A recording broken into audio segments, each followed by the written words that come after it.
Halo semuanya, pernahkah kalian merasa bahwa semakin banyak kita belajar, semakin kita sadar betapa sedikitnya yang kita ketahui? Sejarah yang kita pelajari di sekolah seringkali terasa seperti garis lurus yang rapi, dari berburu dan meramu, lalu bertani, membangun desa, kota, hingga peradaban besar. Tapi, bagaimana jika kenyataannya jauh lebih rumit dan menakjubkan? Hari ini, kita akan menjelajahi 3 keajaiban dunia yang akan membuat kalian mempertanyakan semua yang pernah kalian pelajari. Tempat-tempat ini begitu luar biasa, seolah-olah berasal dari dimensi lain. Dan anehnya, jarang sekali dibahas di buku pelajaran. Siap untuk petualangan yang mengguncang otak? Ayo kita mulai. Pertama, kita terbang ke Turki, ke sebuah situs bernama Göbekli Tepe. Tempat ini benar-benar mengubah cara kita memandang sejarah manusia. Bayangkan ini, pilar-pilar batu raksasa berukir indah, beberapa setinggi 5 meter lebih, dan beratnya mencapai puluhan ton. Yang paling gila, Göbekli Tepe dibangun sekitar 12.000 tahun yang lalu. Ini berarti dibangun oleh manusia zaman batu, para pemburu pengumpul, ribuan tahun sebelum piramida Giza, Stonehenge, bahkan sebelum penemuan roda dan tulisan. Menurut teori sejarah konvensional, masyarakat pemburu pengumpul seharusnya tidak mampu melakukan proyek konstruksi sebesar ini. Mereka nomaden, tidak punya alat logam, dan belum mengenal pertanian. Lalu bagaimana mereka bisa memotong, mengukir, dan mendirikan pilar-pilar masif ini? Penemuan Göbekli Tepe membalikan teori. Mungkin bukan pertanian yang melahirkan peradaban, tapi justru keinginan untuk membangun tempat suci seperti inilah yang mendorong manusia untuk menetap dan mulai bertani agar bisa memberi makan para pekerjanya. Göbekli Tepe adalah bukti bahwa leluhur kita jauh lebih cerdas dan terorganisir daripada yang kita bayangkan. Mereka memiliki keyakinan, seni, dan kemampuan rekayasa yang luar biasa, ribuan tahun lebih awal dari perkiraan kita. Ini seperti menemukan smartphone di zaman dinosaurus, benar-benar sebuah tamparan keras bagi garis waktu sejarah yang kita kenal. Masih di Turki, kita akan turun jauh ke bawah tanah, ke sebuah kota bernama Derinkuyu. Ini bukan sekadar gua atau bunker kecil. Ini adalah kota bawah tanah raksasa yang bisa menampung hingga 20.000 orang, lengkap dengan ternak dan perbekalan mereka. Derinkuyu memiliki 18 tingkat yang saling terhubung oleh labirin terowongan. Di dalamnya ada tempat tinggal, gereja, sekolah, gudang anggur, dan bahkan kandang ternak. Sistem ventilasinya sangat canggih, dengan lubang-lubang vertikal yang memastikan udara segar bisa mencapai tingkat paling bawah. Pintu-pintu masuknya dijaga oleh batu gilingan raksasa yang hanya bisa digerakkan dari dalam, menjadikannya benteng yang hampir mustahil ditembus.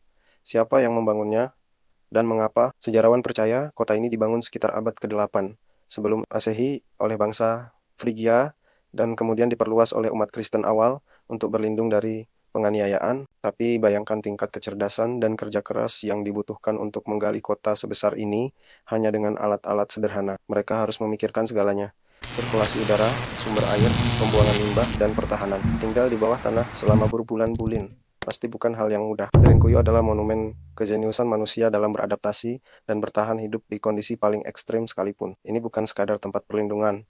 Ini adalah sebuah metropolis tersembunyi yang menyimpan ribuan cerita di setiap lorongnya yang gelap. Sekarang, mari kita tinggalkan karya manusia dan beralih ke keajaiban alam yang tak kalah misterius. Selamat datang di Danau Natron di Tanzania. Dari kejauhan, danau ini tampak indah dengan airnya yang berwarna merah darah, tapi jangan tertipu oleh penampilannya. Danau Natron adalah salah satu perairan paling mematikan di dunia. Airnya sangat basah, dengan tingkat pH mencapai 10,5, mirip seperti amoniak. Kandungan garam dan mineral natron yang tinggi, yang dulunya digunakan oleh bangsa Mesir kuno untuk mumifikasi, membuat danau ini sangat korosif. Apa yang terjadi pada hewan yang tidak beruntung dan jatuh ke dalamnya? Mereka mati dan tubuh mereka mengalami proses kalsifikasi, mengeras menjadi patung batu yang mengerikan. Fotografer Nick Brandt pernah mendokumentasikan fenomena ini, menangkap gambar-gambar burung dan kelelawar yang seolah membatu dalam pose terakhir mereka. Ini seperti danau dari mitologi Yunani, tempat Medusa mengubah siapapun yang menatapnya menjadi batu. Anehnya, ada kehidupan yang bisa bertahan di sini. Sekelompok alga ekstremofil memberikan warna merah pada danau ini. Dan yang lebih menakjubkan, danau ini adalah satu-satunya tempat berkembang biak bagi jutaan flamingo kecil. Burung-burung ini berevolusi untuk bisa minum air dari mata air tawar di sekitar danau dan membangun sarang di pulau-pulau lumpur garam yang aman dari predator. Danau Natron adalah pengingat yang kuat betapa alam bisa menjadi sangat indah sekaligus mematikan.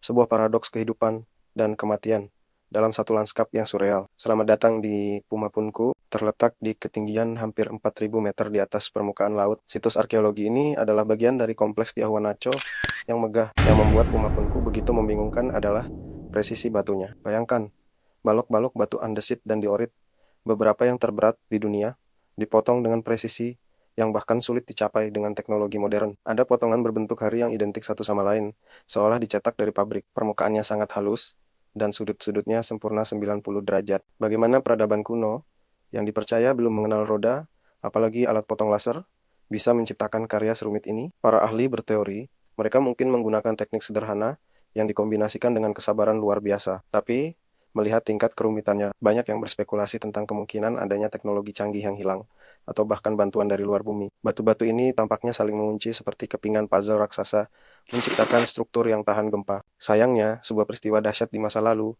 telah menghancurkan dan menyebarkan balok-balok batu ini, meninggalkan kita dengan teka-teki abadi. Apa sebenarnya fungsi Pumapunku Kuil? Pelabuhan antariksa kuno, jawabannya masih terkubur bersama reruntuhan. Dari pegunungan Bolivia, mari kita menyelam ke kedalaman laut di lepas pantai Jepang. Disinilah kita akan menemukan struktur Yonaguni, atau yang sering disebut Monumen Yonaguni. Ditemukan secara tidak sengaja oleh seorang penyelam pada tahun 1986.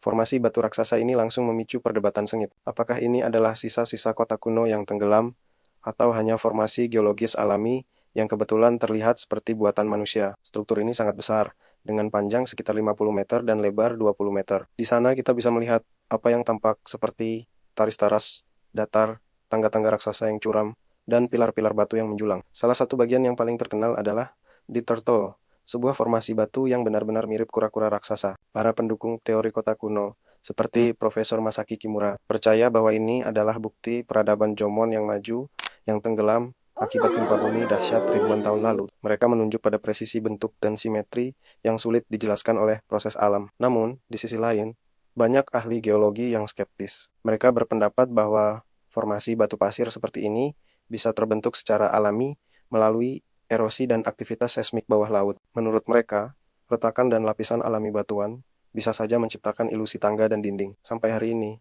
perdebatan masih terus berlanjut. Apakah kita sedang melihat Atlantis versi Jepang, sebuah peradaban prasejarah yang hilang, atau sekadar permainan alam yang menakjubkan? Mungkin suatu hari nanti, penelitian lebih lanjut akan memberi kita jawaban yang pasti. Sekarang, mari kita tinggalkan misteri bawah laut dan beralih ke pemandangan yang sama sekali berbeda.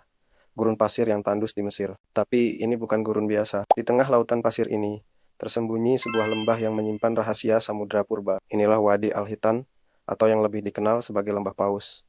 Tempat ini adalah situs warisan dunia UNESCO, dan alasannya sangat jelas. Di sini tersebar ratusan fosil kerangka paus purba yang usianya mencapai 40 juta tahun. Yang paling menakjubkan dari penemuan ini bukanlah jumlah fosilnya, melainkan apa yang diungkapkan oleh fosil-fosil itu. Paus-paus di sini, yang dikenal sebagai Archaeoceti, adalah mata rantai evolusi yang sangat penting. Mereka memiliki fitur yang tidak dimiliki paus modern, sepasang kaki belakang.